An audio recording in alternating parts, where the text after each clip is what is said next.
So, ayan, welcome na naman sa ating cooking show, Saturday cooking show.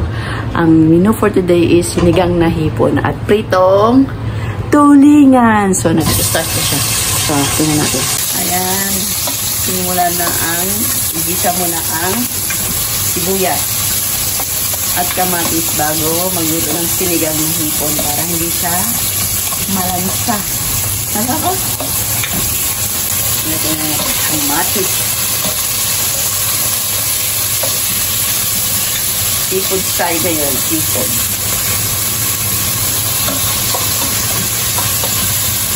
Salang natin ng konti. Nagigisa ng konti yan sa kalagyan ng tubig. Hindi, amuin ko muna. Amuin na muna po. Kasi mabilis lang ito maluto. Mabilis nga lang maluto ang hipon.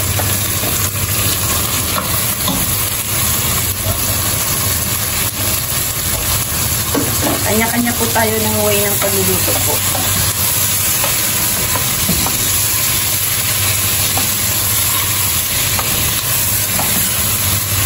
Paminta, din. So, hahaluin. Haluin. At dito naman sa kabila ay ang pagkain ni Casper. So, ayan. Pinatay mo na ang apoy. Tapos, haluin na natin. Kasi mo-overcook yung hipon. So, hindi niya isasabay sa pagkulo ng gulay yan.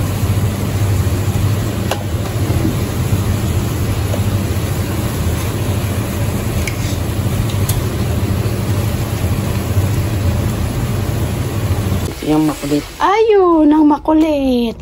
Yan ang makulit. I love you. So, kukuha tayo ng tubig. Diyan ka lang ha.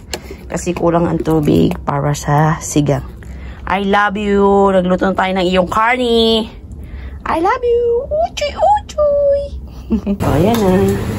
Set aside. Wow, set aside. Ayan. Lumabas na yung lasa ng kamatis tsaka sibuyas din. Tsaka siya lagyan ng tubig. So, ayan. Tubig. So, water. Dagdag tubig. Masarap kasi sigang maraming sabaw. Nilagay na natin ang sinigang mix. Ayan. Ayan, dinagdagan po natin ng sinigang mix kasi medyo hindi siya maaslong. So, ayan.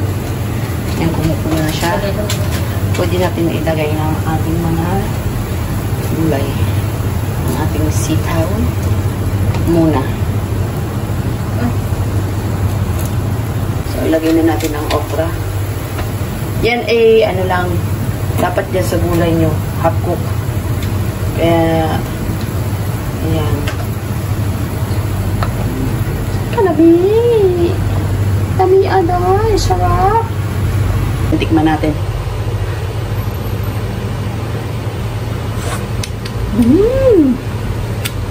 Ay! Asim! Sarap! Lalagay na natin ang ating hipon. Yan. Yan po ang way namin ng pagluluto. Way niya pala. Para hindi nga naman ma-overcook din ang hipon. Hindi na kasi masarap pag sobrang ano na yung hipon. Sobrang lutong-luto na siya. Yan. Hindi pa. So, hintay natin yan. Yes, pakuluan natin yung konti and then lalagay na natin ang ating kangkong. So, ayan, kumulo na siya. So, ilalagay natin yung kangkong.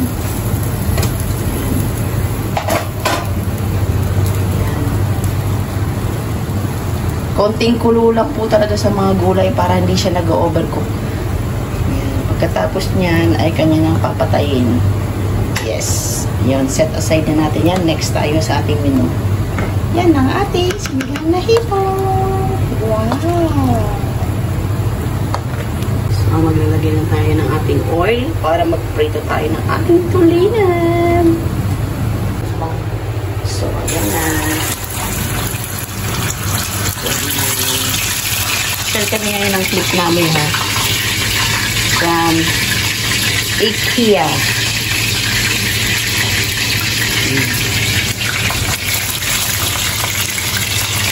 Uy! Ayun na! Dumatak na!